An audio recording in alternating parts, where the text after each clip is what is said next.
देखिए, जो हिंदुस्तान से जंग करने का आईपीसी का सेक्शन लगाया गया है वो हुकूमत की फ़िरक़ा परस्त जहन की अक्कासी करता है कि हुकूमत जो है इतनी फ़िरक़ा परस्त हो चुकी है यहाँ की कि हिंदुस्तान से जंग करने का सेक्शन अकबरुद्दीन ओवैसी पे लगाया। तो वो ये पैगाम देना चाह रहे हैं कि मुल्क का गद्दार सिर्फ वही हो सकता है जिसका ताल्लुक़ मुस्लिम अक़लियत से हो, जिसका ताल्लुक़ कमज़ोर तबक़ात से हो। इसीलिए आप देखते हैं कि यही फ़िरक़ा परस्त ज़हनियत है जो यूएपीए का इम्प्लीमेंटेशन होता है, लॉफुल एक्टिविटीज़ एक्ट का, तो सिर्फ मुसलमानों पर, दलितों पर होता है और ट्राइबल लोगों पर। तो ये कोई नई बात नहीं है। ये हुकूमत इस तरह के संगीन दफ़ात को लगाकर अपने फ़िरक़ा परस्त ज़हनियत का मुज़ाहरा कर रही है और हम इसका क़ानूनी तौर पर कोर्ट में हम मुक़ाबला करेंगे। हमको पूरी उम्मीद है अल्लाह सुब्हाना व तआला से कि अल्लाह सुब्हाना तआला के फज़ल व करम से कोर्ट अकबरुद्दीन ओवैसी को एग्ज़ोनरेट करेगा और सियासी तौर पर हम इस फ़िरक़ा परस्त नाहल हुकूमत के ताल्लुक़ से अवाम के दरमियान में जा चुके हैं और भी उसमें तेज़ी पैदा करेंगे।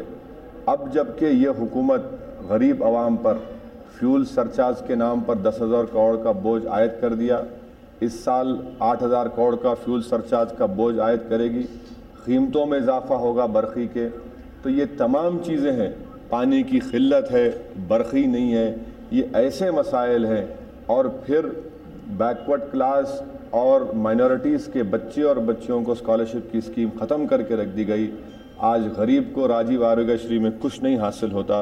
तो ये ऐसे मसाइल हैं जिसका रास ताल्लुक़ अवाम से है और मजलिस इत्तेहादुल मुस्लिमीन इन मसाइल को लेकर अवाम के दरमियान में जा चुकी है और आपको पूरा यकीन दिला रहा हूँ कि इसका सियासी खमियाजा इस हुकूमत को इंशाअल्लाह ताला भुगतना पड़ेगा। अवाम इनको ऐसा सबक सिखाएगी कि ये याद रखेंगे इंशाअल्लाह। How do you feel, sir, about the Akbaruddin arrest and these all things happened previously?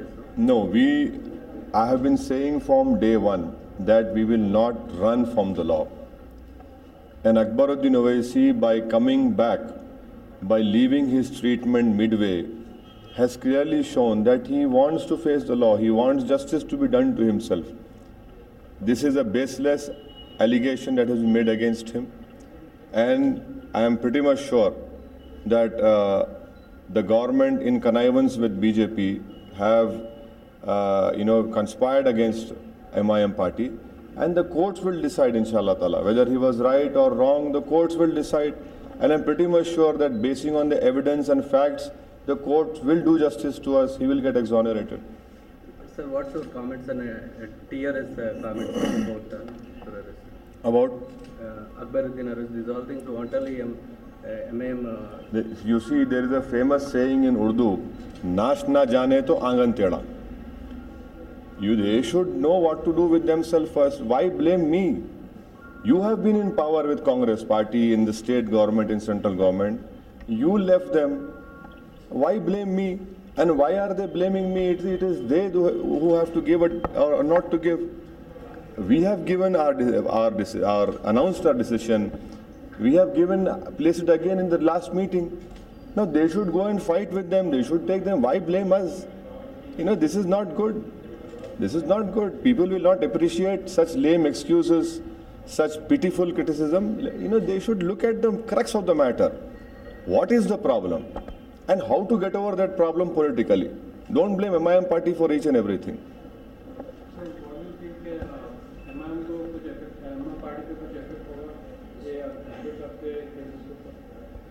इंशाअल्लाह ताला इसका कुछ असर नहीं होगा, क्योंकि पार्लिमानी जमहूरियत में हुकूमत की साजिश, हुकूमत के झूठे इल्ज़ामात, मीडिया के ज़रिए अगर आप एक ट्रायल करके अकबरुद्दीन ओवैसी को मीडिया अगर मॉब करेगा, लिंच कर देगा, टीवी स्टूडियो में बैठकर बोल देगा नहीं ये मुजरिम हो गए, तो ये नहीं हो सकता मेरे भाई।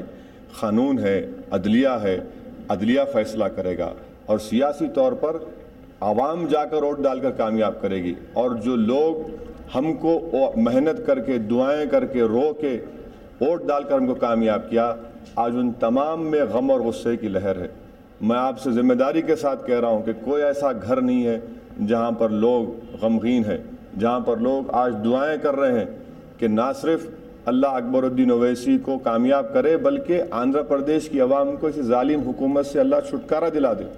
और यही आवाम जब इलेक्शन होगा असम्बली का, पार्लियामेंट का, आप देखेंगे ख़ास तौर से 80 लाख आंध्र प्रदेश के मुसलमान और करोड़ों की तादाद में आंध्र प्रदेश के दलित इस हुकूमत के ख़िलाफ़, इस अवाम दुश्मन हुकूमत है, ये नाहल हुकूमत है, ये एक फ़िरक़ा परस्त हुकूमत है, इसके ख़िलाफ़ अपना आवाज़ उठाएंगे, अपना पैगाम देंगे और हुकूमत को इक़्तिदार से निकालेंगे।